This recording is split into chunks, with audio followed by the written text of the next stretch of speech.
I've been preparing a message all week long, and it came to me that what is it that we really are doing in our life today? As I said, one of the things that we want to do here at Power of Faith is make sure that everyone here is filled, everyone here is taught, and everyone knows what their purpose is. And not just for the people here, but people that we're reaching out everywhere. So when I was praying to God this week, I was in a meeting, and something came across me in that meeting, and something we've been dealing with. But what are you preparing yourself for? What is the purpose of service? What is the purpose of church? What is the purpose of ministry? What are you preparing yourself for? So I wanted you to understand what we'll be dealing with this one is preparing yourself for forever. If you follow me, we was talking about early in the book of Psalms, and Psalms 23, one that we know also very well, that was written by David, one of his most poetic psalms that he gave out, that people quote daily, every day. Little kids quote it. At funerals, they want to hear. You talk to people, they tell you any scripture they can quote, they'll quote you the 23rd Psalm. Amen? But it ends in something that we always seem to miss. And it ends in saying, surely goodness and mercy shall follow me all the days of my life, and I will dwell in the house of the Lord forever. Let us pray. Dear Heavenly Father, we come to you this morning, first of all, saying, deal with what is it that you're preparing for? What are you building up for? What are you setting yourself up for? See, so often what we tend to do in our life is we want to do good things for ourselves. We do good things for those that benefit us. Think about it. It kind of came across because we're dealing with here in Atlanta, we're dealing with this major T-Splosh. And I'm not saying which way I'm voting, but we're dealing with a major T-Splosh tax bill, and people are voting on it, and they're saying, listen, some people are saying, I'm not voting because it doesn't benefit me. Other people are saying, well, I'm voting because it does benefit me. My question always is to everyone, do you only do what benefits you directly? Or do you do what benefits the whole? See, what we have to realize here is that what we're dealing with in life today is not just about you, but it's about the kingdom of God. See, when you sit back and you look at everything you say, well, listen, I work because I want to make sure that my household has money. I work because I want to make sure my children have a good education. I work because I want to make sure that my children's children, and I want to make sure that I'm a wise man, that I leave an inheritance for my children's children's children. Amen? This is something with scripture, right? But here's the problem that we miss in that. See, when you speak of the children's children, you're not just speaking of your own offspring, but you're speaking of the kingdom. Because if you think about the lineage in which you spread from your seed to your multiplicity, to their multiplicity, to their multiplicity, which means they're connected to individuals that you yet not know of, that means that you're now trying to leave an inheritance for people that at this point in time, you have no idea who they are and have no connection to them. So if you only think about yourself, then you're not leaving an inheritance to that generation. You're like, well, Pastor, what does that have to do with saving up for forever? What does that have to do with saving up forever and building up forever? Well, let me take you there. Now, in 1 Corinthians 9 and 24, it says, do you not know that in a race, the race is all the runners run, but only one gets the prize? Run in such a way as to get a prize. Everyone who competes in the games go into a strict training. They do it to get a crown that will not last, but we do it to get a crown that will last forever. Remember, we're talking about preparing yourself for forever. What is it that you're preparing yourself for? How are you serving God? I know my people saying, come on, Pastor, you keep talking about serving. You keep talking about preparing. You keep talking about serving. You keep talking about serving. Because the only thing God asks us to do was baptize and disciple. That was our service. But how do you serve God? You serve God with your works. through your action. We're on a corporate fast right now, a water fast. And I'm going to tell you, I used to drink water like it wasn't anything. I would drink it and drink a gallon, 2 gallons. But for some reason, I put on a fast, and now it's like, what in the world is going on? You ever notice that if you're not fasting, you can do anything. But the moment the fast takes effect, it's a psychological effect that comes in. The enemy wants to tell you. Everywhere I went, I would see 49-cent drinks. 49-cent drinks. It was so bad, that I was somewhere, I think I was on Monday, I was helping my dad move, and it was hot, and it was smuggy and sticky, and I was thirsty, and we were dropping the truck off, and, I was at the gas station at QT with the 49-cent drinks. And this guy comes over to me. He says, hey, brother, let me help. Hey, man, I need 49. Hey, you got any cash? You got any money? I need to give me something to drink, man. I was like, listen, I don't have anything. Man, come on, it's only 49 cents, man. I said, I don't have it. You ain't got no 49 cents. All y'all broke people acting like y'all ain't got no money. It's just 49 cents. It's just 49 cents. Now, in my mind, I was like, it's just 49 cents. Why are you asking me? If that's all it is, right? I mean, you don't have the 49 cents, but you want to get mad at everyone else for not giving you the 49 cents. But I looked at it, I said, okay. And he kept pointing to it. See, you see that sign, 49-cent drinks. And I was like, Lord Jesus, I'm hot, I'm thirsty, I want some flavor. Can I get up for it? I was like, Lord, did I say tea? Did I say we couldn't drink tea? Maybe, and I was like, maybe I need to restore my electrolytes. I need some Gatorade. You know how you try to reason and rationalize with God, But then it made me think, the greater the sacrifice, the greater the reward. See, the race is not given to the swift, but it's given to those that can endure to the end. Okay? See, that's the whole thing. We're building up for forever. But if you're not able to endure to the end, that's where we miss out. Well, what do you mean, Pastor? How is it we endure to the end? That means you work in the ministry. If you're not, I want to tell you this, if you're not affiliated with a church and its ministry, you are not beginning to do anything for God. Well, what do you mean by affiliated? I go to church. Going to church doesn't do it. I sing in the choir. Singing in the choir doesn't do it. I usher. Ushering doesn't do it. Well, what does it, Pastor? It is your service to bring people in to the kingdom of God, discipling them so they may be baptized. See, it's not up to the pastor to get you to salvation. It's up to the pastor to motivate you and lead you to be able to be fishers of men. What did Christ tell them? He says, I will make you what? Fishers of men. That means that it is our job to go out and cast our nets and bring people in. Now, but Pastor, then what do we need you for? That's a good question, right?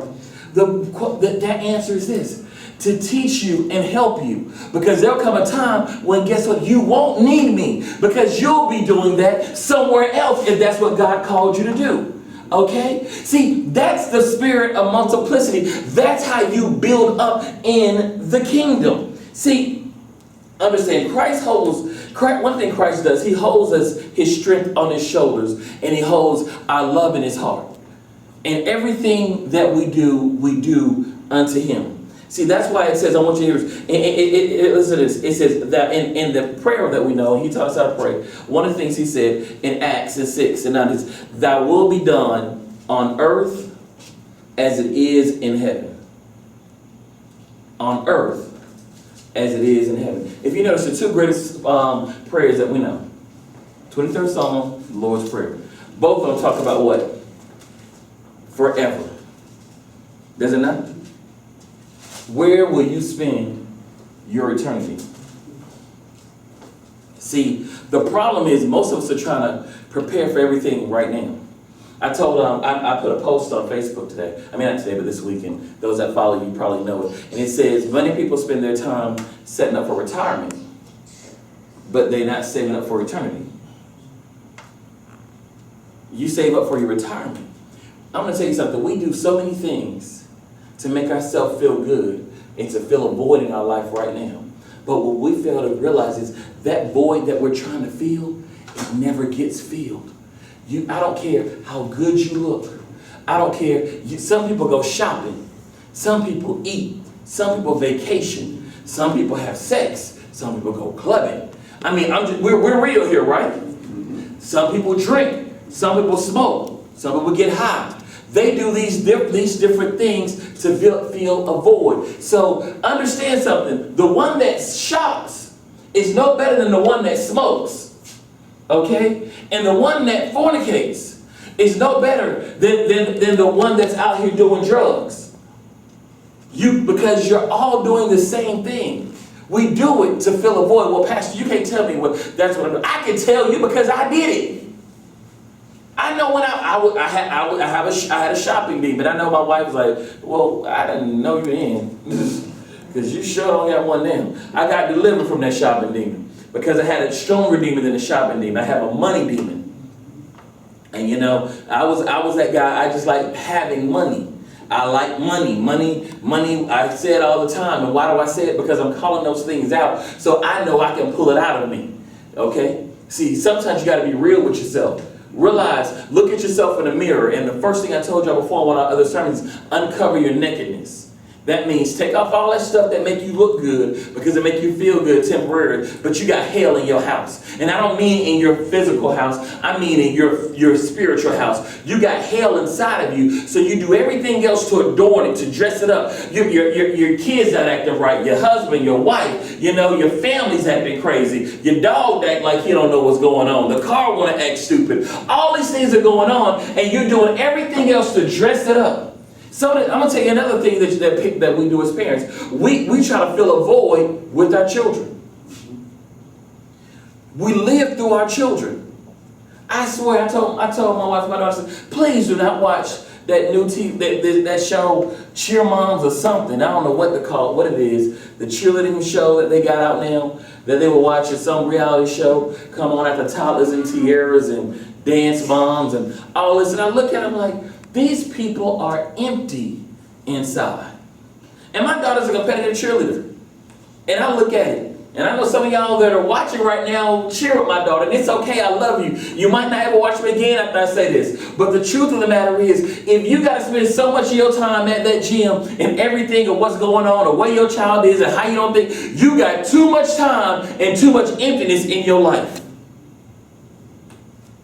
If it's concerning you to the point that you're crying and you're upset and you got to have meetings after meetings, because I'm going to tell you, if your life is filled, that stuff don't even matter. Yes, it matters to your child because that's their life. But it shouldn't be that impactful on your life because you should be living something for a higher and a greater purpose. I love my daughter's coach. Cheerleading coach at school, she makes a statement. They were saying they had a party, and she made a statement and said that they asked her if she was going to come to the party, and she made a statement that she says, you must think I like y'all like that. I don't like y'all like that.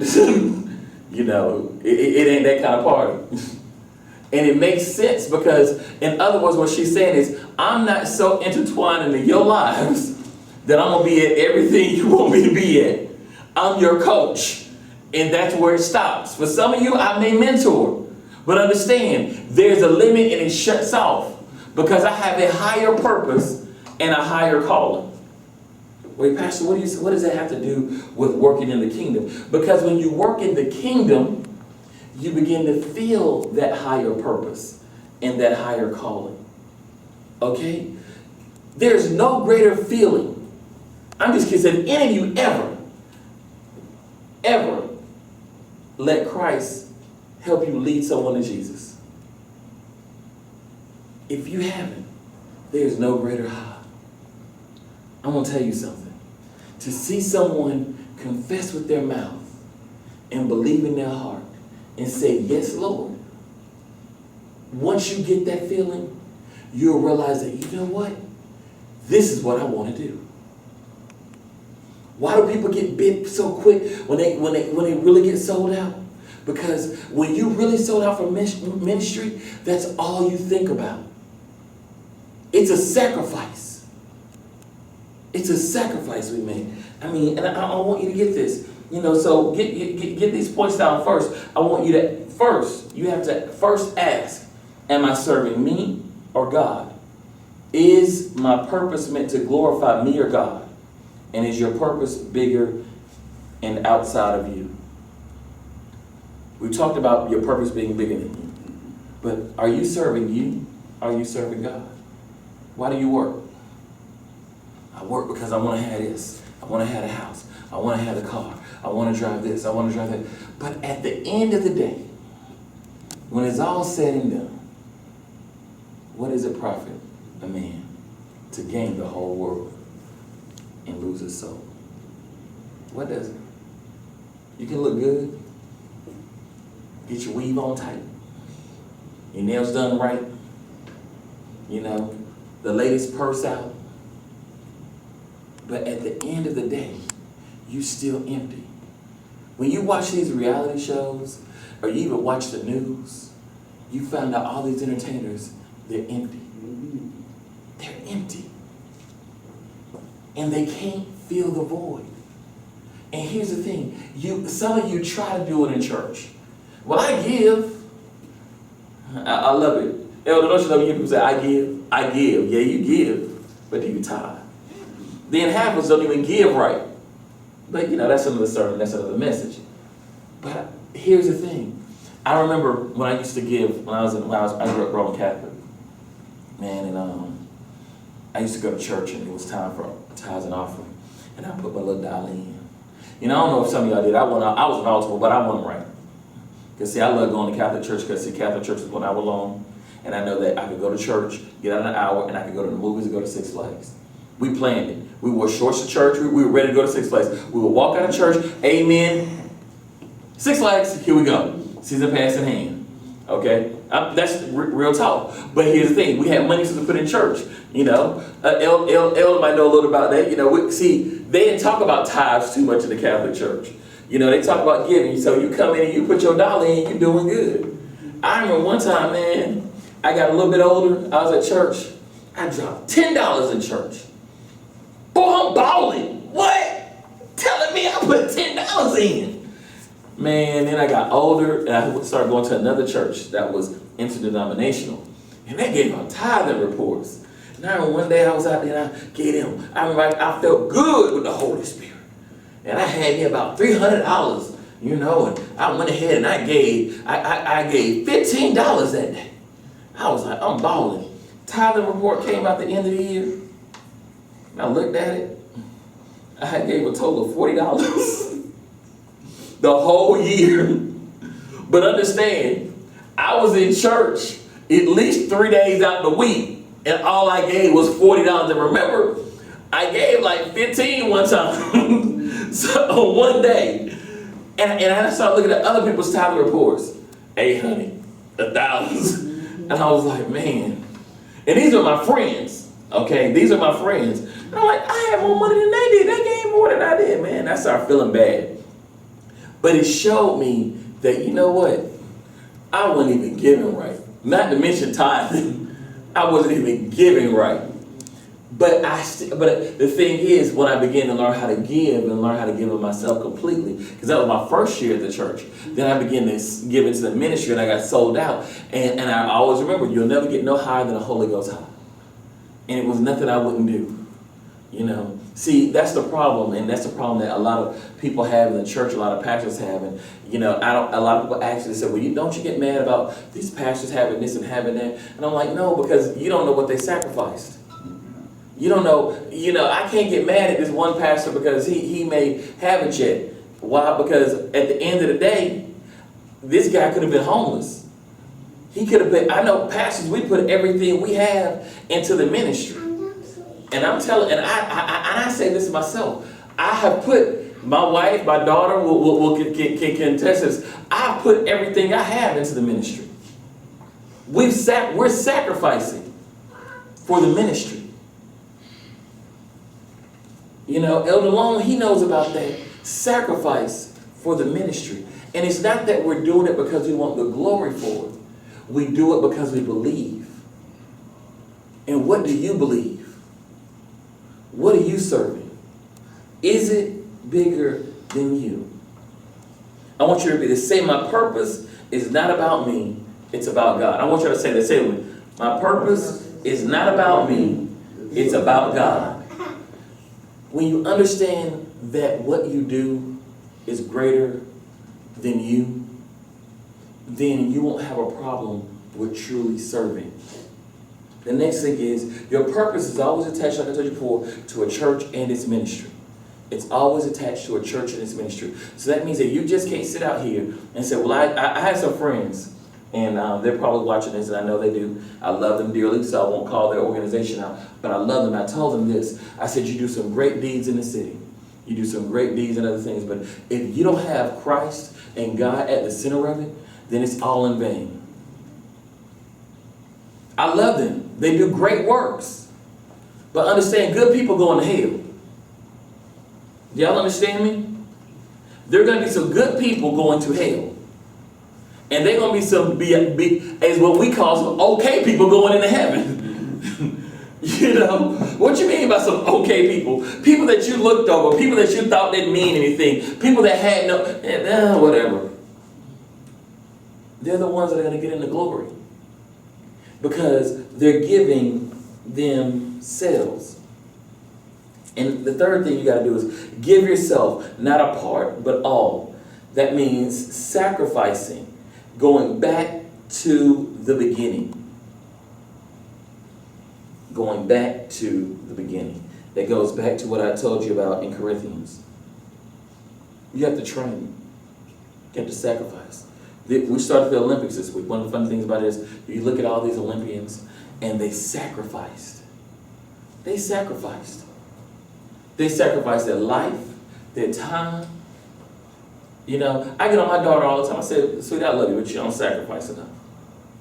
You know, one of the worst things I tell people is this. Being told you have potential is not a compliment.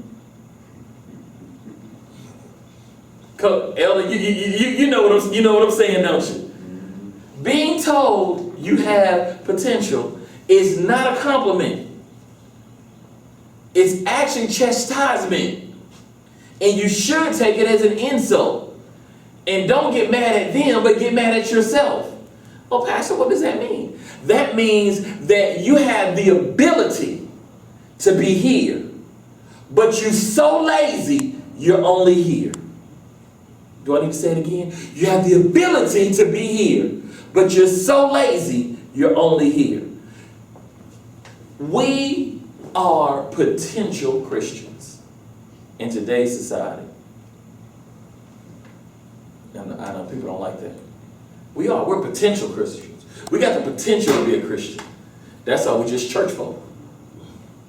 Because true Christians give themselves unto Christ. They give them their whole self. Not part, but all. Not half, not some, but its entirety. You know, I work with some other church planners, and I look at some things they do, and I'm like, man, I went to an event yesterday, and I went all the way down to Atlanta to this event to support a pastor. I want to tell him, listen, I showed my face, I'm here, I'm sorry I'm late. And I looked at it, and everybody had these shirts on of this church. I was like, man, I said, you took that thing of being fruitful and multiplying to a whole other level. Last time I saw you had like 4 people. I'm here now, you got 50. And he's like, nah, man, I just connected with people and they all. So it looked, but the thing is, it showed me we're one church. We're one church. You know, I had people that came to me and I was talking to one pastor. He says, yeah, I said, so how's your membership? He's like, well, you know, it's the summertime, man. You know, summertime, people on vacation, they don't come, they don't do this, they don't do that. You know, he says, 260, summertime, 180. You know, it fluctuates. I said, yeah, and I know I was told planting a church in the summertime was an uphill battle. But hey, those of you that know me, I always do things the hard way. You know, if y'all don't know if you don't know I do things the hard way yet, I'm sorry. Y'all ain't really met me. I'm the guy that climbs, I go up the hill first before I go down. I'm just being honest with you. if you ever work out with me, I'm that guy that when you want to work out, Elder Long being a trainer, he'll probably tell me I'm wrong, but I get on the treadmill and I'll put that thing, or the elliptical machine, and I'll put it on uphill, downhill, and I'll go at it for 30, 45 minutes strong. You see me in that thing just going, and if I get out, I'm gonna fall off. My daughter, sometimes she laughing at me because she'll making all the noise, but why? Because I go at it hard. Everything I do, I go at hard. And that's how you have to be for Christ. You got to go at it with all intensity. I told my daughter, I said, I'm going to tell you one of the problems I had with you. I said, I love you. I said, but you ain't got that number one. You don't have that number one fight in you. You don't want to be number one. She said, well, people don't always like the people that want to show up and be number one. I said, I don't care about them. I ain't worried about them. You know what? And see, now I got that. I got that Peter and James mentality. God, can I sit at your right hand? Now, understand, he said, well, if you drink of this cup that I drink of, but yet it's not for me. You understand what I'm saying? See, I want to be right there. So for me to be right there, that means I got to put in the work. I want to be number one. And the things I do down here on earth, it's not for the glory of me. It's for the glory of God. I don't care if you all don't ever know it. Because sometimes I sit back, what y'all know, I sit back in my room and I look at it and say, what have I done that's impacted? What have I done that's important? Oh man, I ain't done nothing. And remember, you're only as good as your last deed. Okay, for my cheerleaders, you're only as good as your last win. So if you lost your last competition, right now, you're a loser. If you win your last one, you're a winner. Easy as put. Kind of funny, think about it. When you play football and you lose a game, and that streak column, what goes there now? Loss. And it's a 1L now, right? So, but what if you were 15-0, and now you get a loss? What does that streak still say? Loss. You're only as good as your last win. You're only as good as your last service. And if you haven't done anything with God lately, I always tell you, you got to hear that Janet Jackson song. What have you done for me lately? What have you done for God lately? Who have you brought to Christ lately? Who have you shared the gospel with lately? Who have you set back? And I love it when people come to me and they tell me their problems and they already know, well, you know what, he ain't finna join with me on this. He gonna give me some politically correct, nice answer and tell me how I shouldn't be upset. And I was like, you want to say it anyway? Yeah, go ahead. But I like that. Why? Because that means you know my spirit. You know that already, guess what? John, he ain't finna deal with the mess. He ain't finna deal with the foolishness. He don't want to do that. He wants to uplift God. My daughter but she had a conversation with a friend, a fight with a friend, like, don't call my daddy because he gonna preach to me on the phone. I talked to her, I said, what was going on afterwards? She says, I put the phone down. I started listening because I knew you was going to start preaching. So if you know that, you know I'm going to start preaching. Then guess what? That means I've done my job. I've let you know where I stand. What do people say about you? Do they know that you're a true believer? When they need prayer, do they know to call on you? When all hell was breaking loose in their life, do they seek you out? I'm not saying this to uplift myself.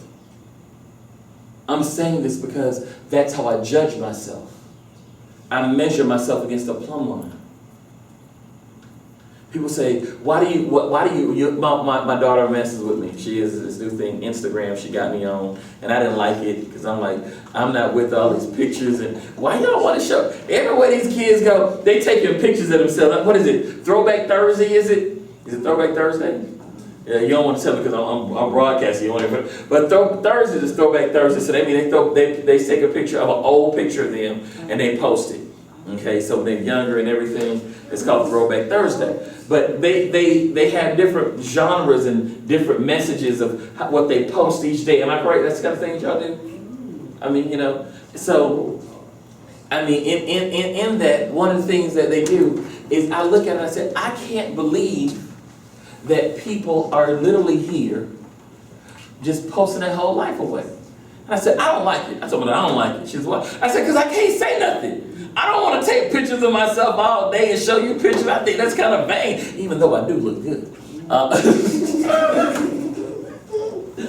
You know, I don't, but my whole thing was, I want to inspire people. So she said, no, Daddy, you can post.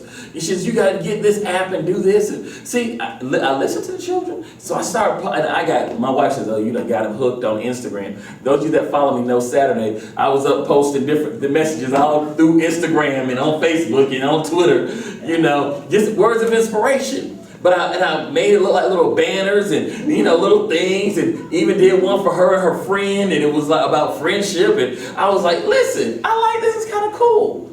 But it was all about ministry. My whole thing was, I literally sit back and say, what can I do to help someone else?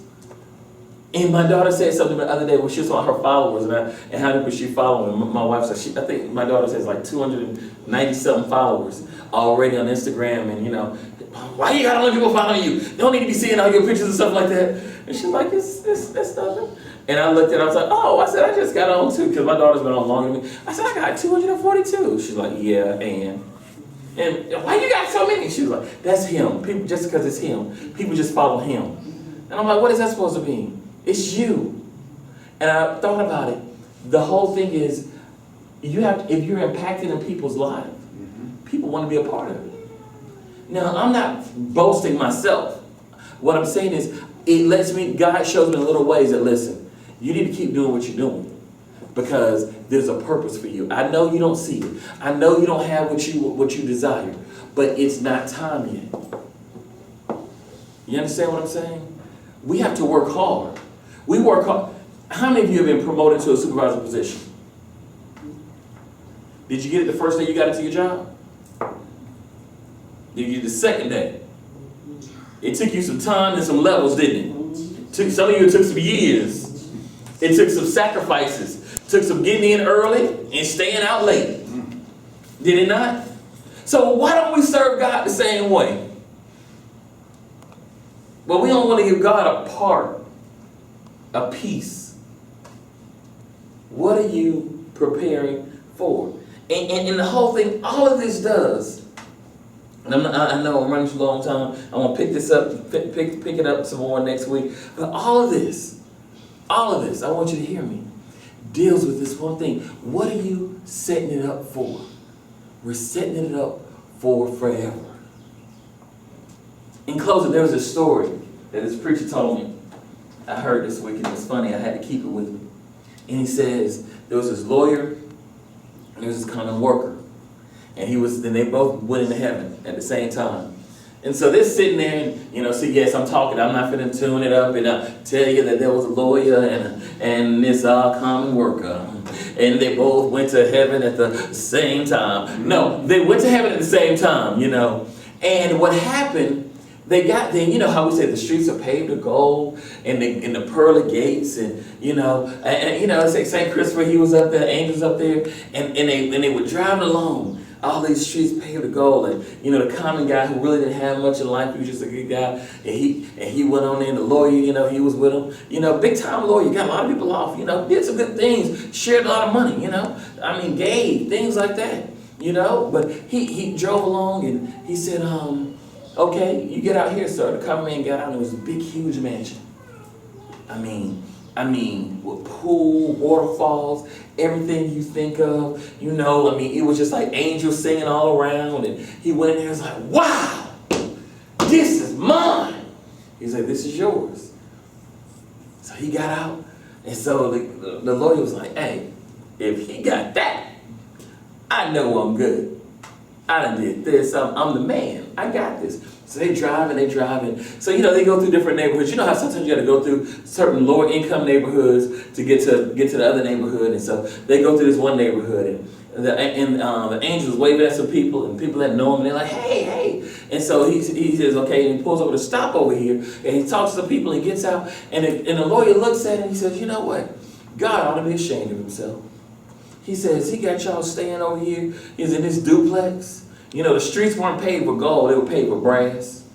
The gates weren't pearly, they were ivory. You know, and you know, it was nice, but it wasn't that. So the lawyer he says, man, God really ought to be ashamed. This is why. He says, all that work y'all do for God, and this is where he got y'all living. He was like, this ain't where we live. He says, this is where you live. He said, hold on. Wait a minute. This guy got a mansion, and you put me in a duplex? He says, well, this is all we could build with what you sent up. Understand, what you send up is what you do here through your prayers. See, old folks used to call praying sending up timber. You know, but yeah. You see, y'all. I know some of y'all young folk, y'all know about that. That's called sending up timber. You know, but if you ain't sending up no prayers and no work, they ain't got nothing to work with. You know, I mess with Nate sometimes. He work on my car, and I sit back and like if I came up saying I need to change my oil, and I leave the car, and I come back and I'm like, you ain't changed my oil. He says you ain't give me no oil. How am I gonna change your oil if you ain't give me nothing to work with? You know, sometimes I mess with him. I'm like, I need this done on my car, whatever. He's like, John, when you get the car to me, then we'll talk. But you ain't got the car to me yet. What I'm gonna do? You want to tell you what's on the car? You ain't got a car over here. But the whole thing is, if you don't put in, like I would say, no deposit, no return. And see, our return is in heaven. Okay? And to be honest with you, a lot of us are rolling in the red right now. Our accounts are overdrawn. But we live in hound the hog down here. Because we're not serving God. God asks one simple thing. Be fishers of men. Disciple my people. Baptize. That's it. Love me. Love your neighbor. It's not always about you. It's about God. In His greatness. And if you believe that, and you work in that, and you trust in that, then you will have your place in forever. Amen? Amen. Let us stand.